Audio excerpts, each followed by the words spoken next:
Do you have time next weekend? Come over to our place for a change. I accepted my son Paul's invitation and looked forward to that day. However, on that day, I received a text from Paul. He had an urgent matter but assured me he'd be back soon, so he wanted me to relax there in the meantime. I took a train and a taxi, finally arriving in front of their house. But when I pressed the intercom, the door didn't open immediately. Eventually, my granddaughter Rose appeared. "Hi, Rose!" She urgently motioned for me to come closer. Just a moment, come this way. Ha! Just a moment? For some reason, Rose seemed flustered and pushed me into the storeroom. Grandma, escape through the back door quietly so Mom can't find you. Even when I asked why, Rose only said it was necessary to avoid getting caught by her mom and then went back to the living room. I assumed we were playing hide-and-seek and decided to stay put. Just then, my son's wife, Lynn, emerged from the bathroom right in front of the storeroom. Rose, hasn't your grandma arrived yet? Not yet. Lynn clicked her tongue and started making a phone call. That hag hasn't shown up at all. Can't even keep time. It's the end for her. It's time for the generational shift, I suppose. Wait, was she referring to me as that old hag? But the shocking revelation didn't end there. Lynn began sharing something truly unexpected. I am Amelia River. Today, it's a sunny holiday, and I can hear birds chirping outside my window.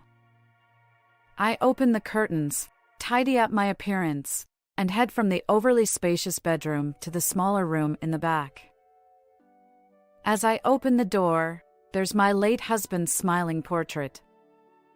He passed away in an accident a few years ago. At the time, I was devastated and couldn't function, but with encouragement from my son Paul and his wife Lynn, I've managed to lead a normal life as a full-time employee. Above all, I mustn't falter here, especially for my granddaughter Rose, who's now in elementary school. I clasped my hands in front of the portrait and closed my eyes. May you rest peacefully in heaven, my dear husband, who worked so hard to build this beautiful, spacious house for us. After lightly dusting the portrait, I made my way to the living room. This room is decorated with artwork from a floral arrangement class I attend with neighbor friends. It's my current hobby. When my husband passed away, leaving me feeling like an empty shell, they encouraged me to join the class, and now I'm completely engrossed. The Paul family from the neighboring town also appreciates the flowers whenever they visit. Paul went to an out-of-state university and ended up working there. He met Lynn, got married, and Rose was born. Although Rose has grown quite a bit, she still enjoys running around this house, so maybe its spaciousness suits her. Despite being alone, I managed to keep myself busy and content. Today is the day I go to the flower arrangement class with my friends. As I prepared, the nonchalant doorbell chimed in the living room. Coming! I called out and headed toward the entrance, but the door opened before I could reach it. Hello, Mom. Not again, I thought. Over the past few months, Lynn has been dropping by unannounced with Rose. Initially, it was just on weekends after giving prior notice. But now, it's practically every day without any warning. Honestly, it's become quite tiresome since I have my own schedule. A simple phone call would suffice. Good morning. Oh, it was quite a journey to get here. Lynn, I have a flower arrangement class today, so I'll be out. Sorry, but will you go back home today? I hurriedly stopped her from entering the living room. If she thinks it's too far, she could just not come. Oh, don't worry about it. I'll watch the house as usual. But... Sure, I'll lock up. Oh, is there something for lunch? Without bothering to listen to my words, Lynn forcefully entered the room. My granddaughter Rose, on the contrary, was apologetic and followed Lynn inside. Back when she used to admire the flower arrangements with such enthusiasm, it was endearing to see Lynn watching her. But how did things take this turn? Listen, Lynn, I've said it many times. Please give me a heads up before coming over. Lynn replied nonchalantly. Well, since I'm here anyway, it'd be more trouble to notify you. I don't want to deal with such bothersome things. She confidently sat in the middle of the sofa, eyes glued to her smartphone. She'd show up at my house like this, lazy and leaving meals to others. Rose even offered to help, her voice trembling. I don't want to be a nagging mother-in-law, but my patience has its limits. Oh, well, anyway, I'm heading out now, so you should go home. What? We've come all this way. It's terrible to turn us away. I've told you repeatedly to give me notice. I replied. Lynn leaned in toward Rose and said, Rose must be tired too, right? She smiled, but there was something cold in her eyes. Rose hesitated for a moment and quietly replied yes. See? Your adorable granddaughter agrees. Can't we be a little more accommodating? In the end, Lynn prevailed, and I was left with the two of them. When I met up with my friends and held flowers, I couldn't concentrate. Irritation toward Lynn aside, I couldn't forget Rose's expression from earlier. My friends noticed something was wrong and asked what happened. I shared the story, and one friend suggested I talk to Paul about it. So, I decided to call Paul on my way back. Hi, Paul. Do you have a moment? Sure, Mom. What's going on? It's about Lynn. And so, I told Paul about how recently both Lynn and Rose have been visiting frequently, without giving any prior notice, and how Rose seems down. Initially, Paul was surprised, but he listened attentively and apologized sincerely. I'm sorry, Mom. I had no idea. I'll talk to Lynn and make sure she doesn't come over without notifying you. I promise. Thank you. But what's going on with Rose? Honestly, I have no clue. Whenever I'm around, Rose is cheerful and behaves well. She doesn't seem like what you described. I see. Maybe it's only when she's with Lynn. I don't know the reason, but I'll keep a close eye on them and try to avoid leaving them alone together. Yes, that's a good idea. We wouldn't want anything to happen to Rose. Well, school will start soon, so they won't be alone as often. If anything comes up, I'll let you know. Take care. So I ended the call with Paul and headed home. Upon arriving home, there was no sign of the two of them. Had Paul called in a hurry, prompting them to leave? The room was in disarray, open snacks, half-drunk cups, and chaos everywhere. Normally, it's tidier, but this scene made me sigh. Yet, knowing they wouldn't visit without permission anymore brought some relief. Over the next few weeks, Lynn didn't show up. While I felt reassured, I remained concerned about Rose.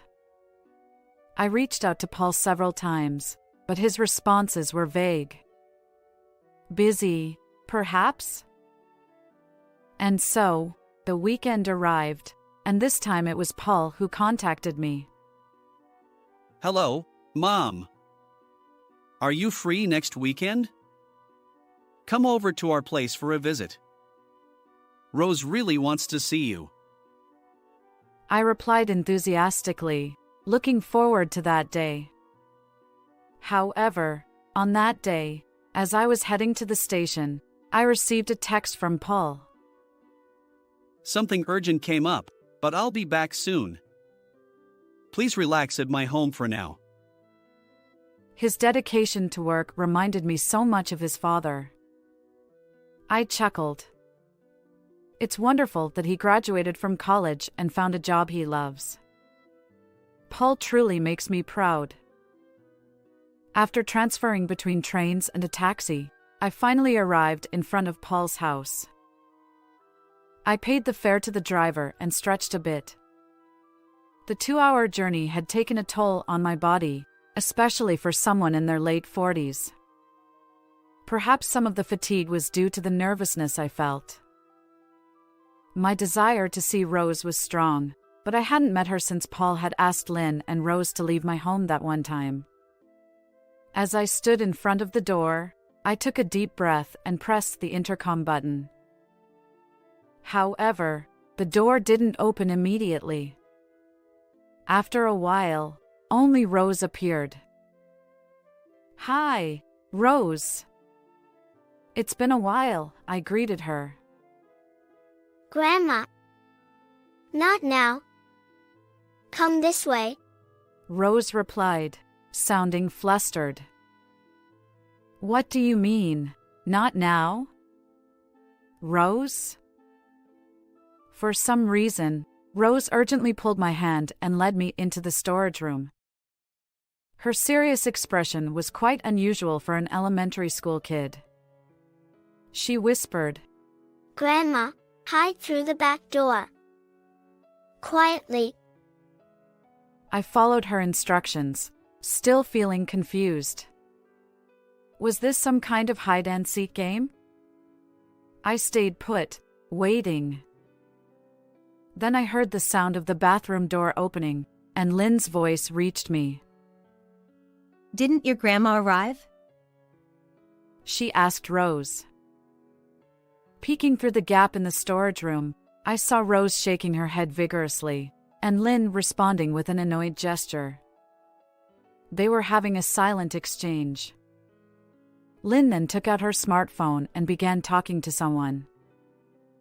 Hello? I'm sorry it took me so long to call you. I can only chat for a little longer, though. Such a shame. Their conversation continued, touching on topics like last night's dinner and how busy work had been. Lynn must have been on the phone with a friend. Perhaps that's why she hadn't come to the front door when I rang the intercom. It might be a little awkward, but I couldn't just stay in the storage room forever. So, when I started to move, I heard Lynn talking. Seriously, that old hag hasn't shown up at all. Can't even keep time. She's done for. It's time for a generational shift. I froze in place. Was she talking about me as the old hag? She usually only calls me Mom or by my name. Despite my surprise, I realized this was a chance to learn Lynn's secret, so I listened intently. And then, to my surprise, Lynn started talking about something completely unexpected.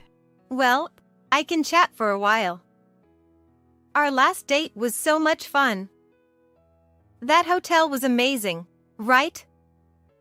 Truly impressive. I want to go there again soon. Can't wait to see you. Her tone changed noticeably. She spoke with a flirtatious voice, genuinely excited. At first, I thought she was talking to a friend, maybe about Paul.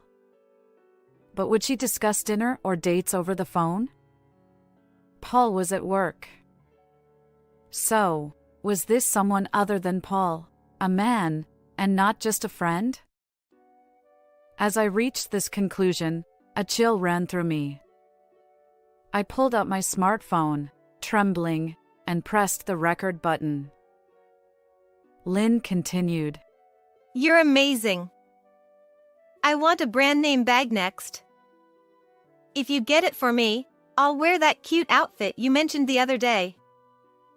You can do whatever you like. The content made me nauseous. And all this while her young daughter, Rose, was right there.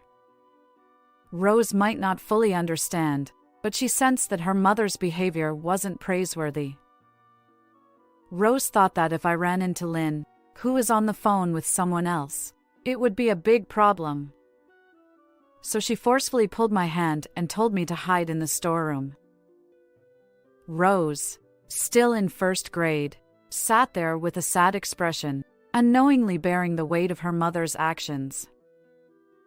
The old hag is too stubborn to survive. I want her to leave soon and give me that big house so that we can live together in peace and quiet. By that big house, does she mean my house? What could she mean by too stubborn to survive? I wanted to say something, but I tried hard to hold it back. My mouth went dry.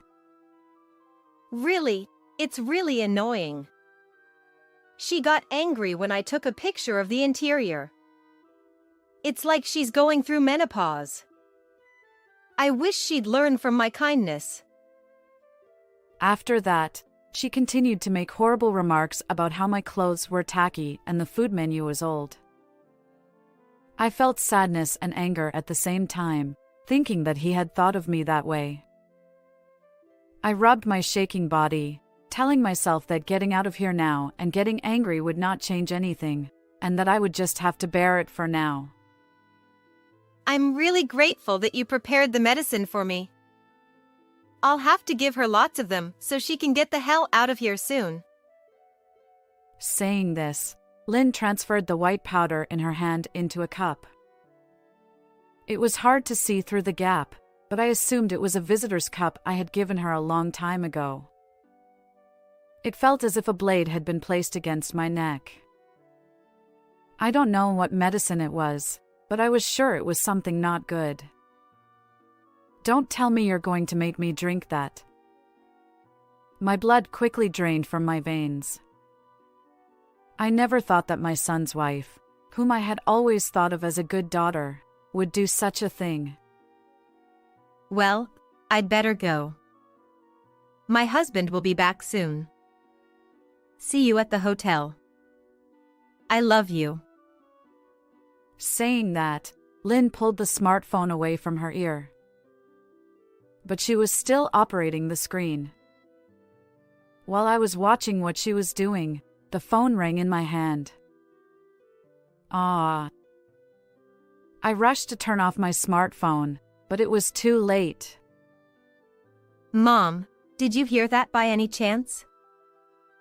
The door to the storage room was opened, and I involuntarily covered my eyes from the sudden glare. Slowly, I looked at Lynn's face in front of me and saw the same cold smile she had shown Rose that day. It was the first time I had ever been afraid of a woman's smile, much less that of a member of my own family. What are you talking about? I just got here a few minutes ago. I tried to argue in a trembling voice, but it would have been pointless. You heard it, didn't you? With a stern voice, Lynn closed the distance between us step by step. I resigned myself to the truth and decided to speak honestly. I stepped out of the storage room and faced Lynn. Yes, I heard. What exactly is going on? Are you having an affair? I mustered the courage to confront her. Honestly, I was trembling with fear, but I needed to confirm the facts. My body tensed up, and my palms grew sweaty. Honestly, why are you taking this so seriously? The person I was talking to earlier is just a friend. It's all a lie. Please forget about it.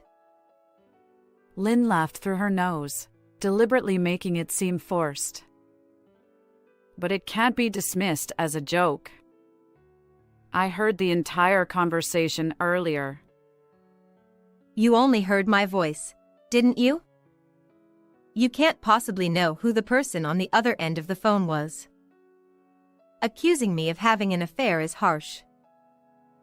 Then who are you talking to? Look, it was just a friend. Can we drop it now? She answered with annoyance and immediately picked up her smartphone, not even sparing a glance in my direction. Despite the conversation content making it clear that it wasn't just an ordinary friend, I felt underestimated. Well, what about the negative comments you made about me earlier? Was that a joke too? I never said anything like that. Your paranoia is off the charts. Cut it out. Do you have any evidence? Well, without evidence, stop making baseless accusations. I'm not having an affair. At that moment, when Lynn stated it firmly, Don't lie. Paul! the front door swung open forcefully, and Paul appeared. After glaring at Lynn, Paul gave me a subtle nod and turned toward Rose. Taking it as a signal, I hurried over to Rose, who looked surprised. I held her gently, and she began to cry softly in my arms. Her body that used to be so warm now felt unbelievably cold. Oh, how much pain had this kid endured until now? Regret washed over me. I wished I had noticed sooner. Why did you come back suddenly? How's work? Lynn, let's stop this. I already know everything. Your affair, your interest in Mom's house, and even the fact that you've raised your hand against Rose.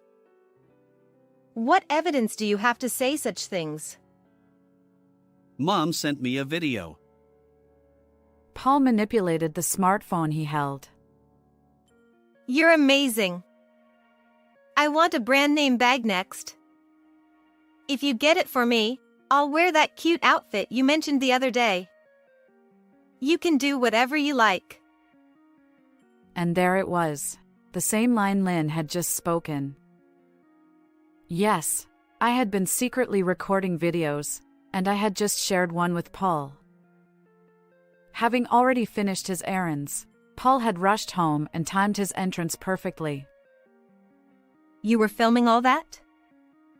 You're joking, right? He's just a friend. Just a friend. Ha! A friend who does things like this together, I suppose? Saying that, Paul pulled out a bundle of photos from his bag and handed them to Lynn. Why do you have these? The photos showed Lynn walking with a man. The man's hand rested on Lynn's waist, and her profile didn't look displeased. In fact, quite the opposite.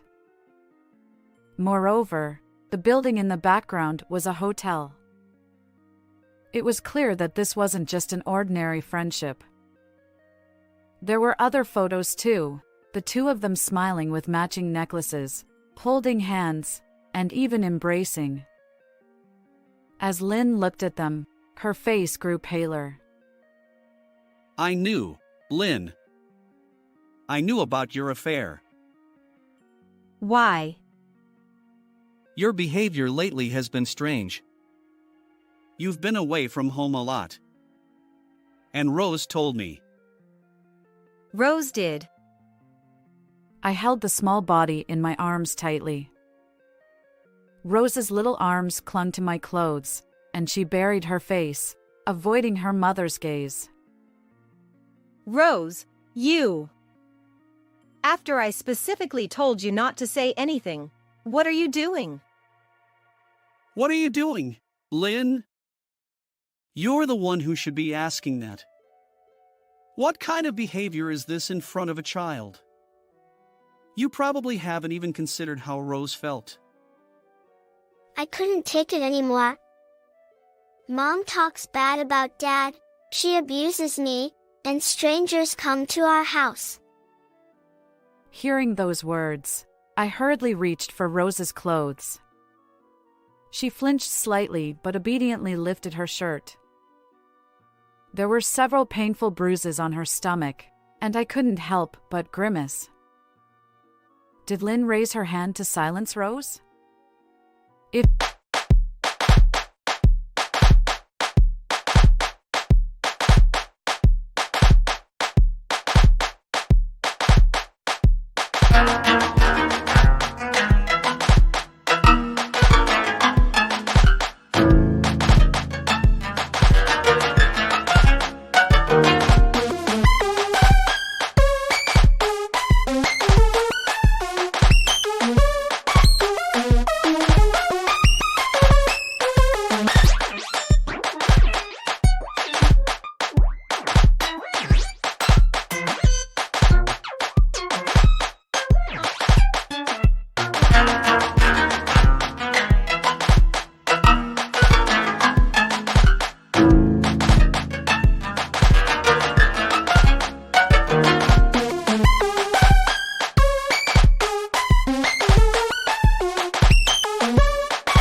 so, it made sense why Rose had been unusually quiet at my house.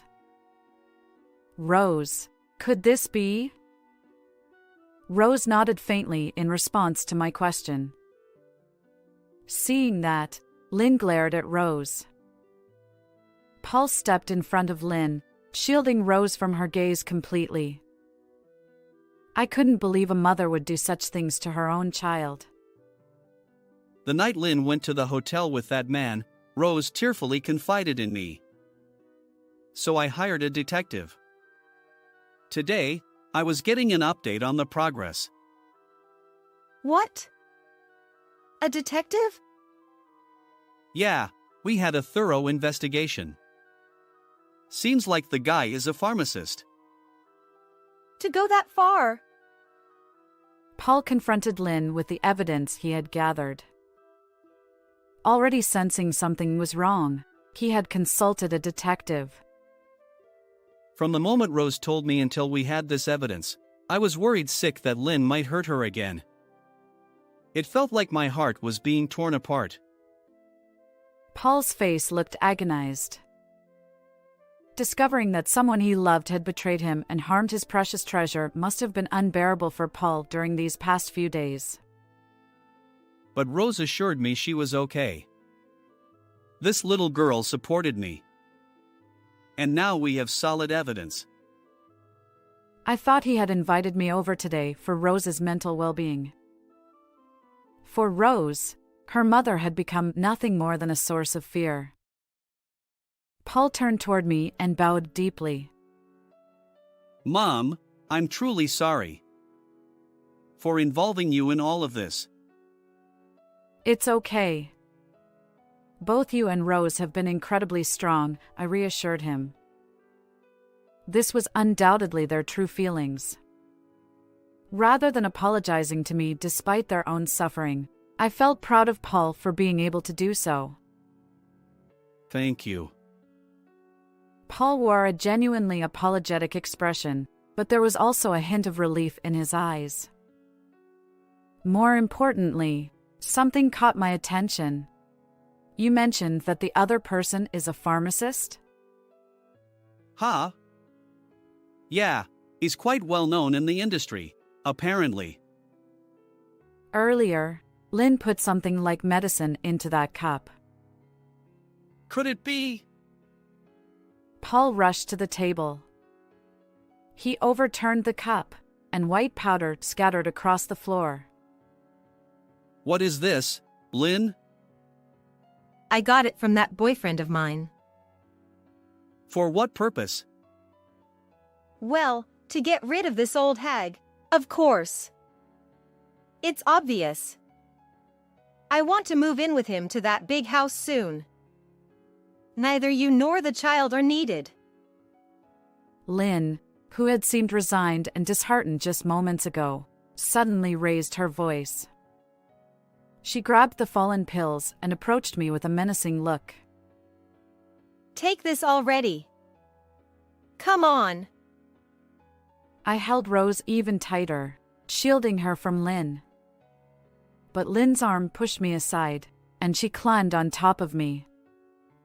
I struggled, but against Lynn's taller frame, I had no chance. Paul also tried to pull Lynn away, but before he could, Lynn's hand holding the pills was right in front of me. Stop! Just when I thought it was hopeless, a young voice echoed. Mom, stop already. You can hit me if you want. You can do anything to me. Just don't hurt Grandma. Rose. Lynn froze, turning her attention toward Rose. Rose stared straight back at Lynn, her legs trembling like a frightened fawn. I love you, Mom. You used to be so kind. But I don't like you these days. I don't like the way you treat Grandma. Please go back to the way you used to be. Rose had been holding back her voice until now, but she finally raised it and burst into tears. She crumpled her face, releasing all the pent-up emotions. Lynn witnessed the scene and opened her mouth to say something, but instead, she sank to the ground as if resigned. No matter how wicked a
Mother's actions might be. They are vulnerable to a heartfelt cry from their kid. I've called the police now. That medication must be dangerous. They'll investigate it properly. We'll get more details through the police. Paul put his smartphone back in his pocket and lifted Rose, who was still crying. He comforted her by patting her back. Rose knew about your behavior, but she didn't tell me because she thought it would make me sad. The day she told me, she also said, "I'm sorry, Dad." Think about what that meant. Rose. Lynn reached out to pat Rose's head, but stopped halfway. It was probably for the best. She had learned firsthand how a morally compromised mother could affect her kid. In the days that followed, a detective hired by Paul provided irrefutable evidence of Lynn's infidelity. Initially resistant to divorce, Lynn eventually accepted it, and both she and her lover were arrested. They were going to murder me, inherit that house, and then do the same to Paul, and then remarry in the clear. Their greed had driven them to commit a crime. Well, even if they paid for their sins, the alimony and child support would wipe out their inheritance and income, making it impossible to live in a mansion. The medication they tried to force on me turned out to be harmful, as suspected. The male pharmacist had apparently taken it without authorization. If I had taken it, perhaps I would have gone to my husband after all. When I jokingly mentioned this to Paul, he replied, "Mom, I'm really sorry about this. Hey, how about living with us from now on? Being alone must be tough for you, especially for Rose's sake."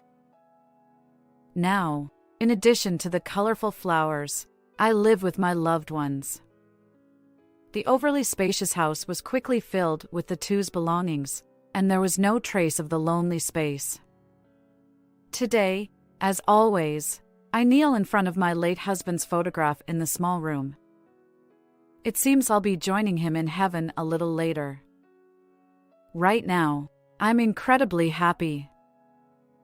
Will you forgive me, darling? I talked to him in the photograph. From the window of the small room, I can see Rose playing energetically with Paul. I suddenly recall that day. The day Rose did her best to protect me, defied Lynn, and thought so much about Paul. After the incident, there were nights when her emotions were unstable, and she would burst into tears. But now, she's a cheerful first grader, back to her old self. I've made a strong vow to protect this kid. I'm sure Paul feels the same way. Grandma, get that ball. Sure, dear. I step out into the yard, ball in hand, heading toward Rose. She giggles, her pure smile directed at me. I can't help but pull her into a tight hug. Her warm body feels different from that day. A profound happiness envelopes me. How did you find this story? Don't forget to subscribe to the channel. Until next time in the next video.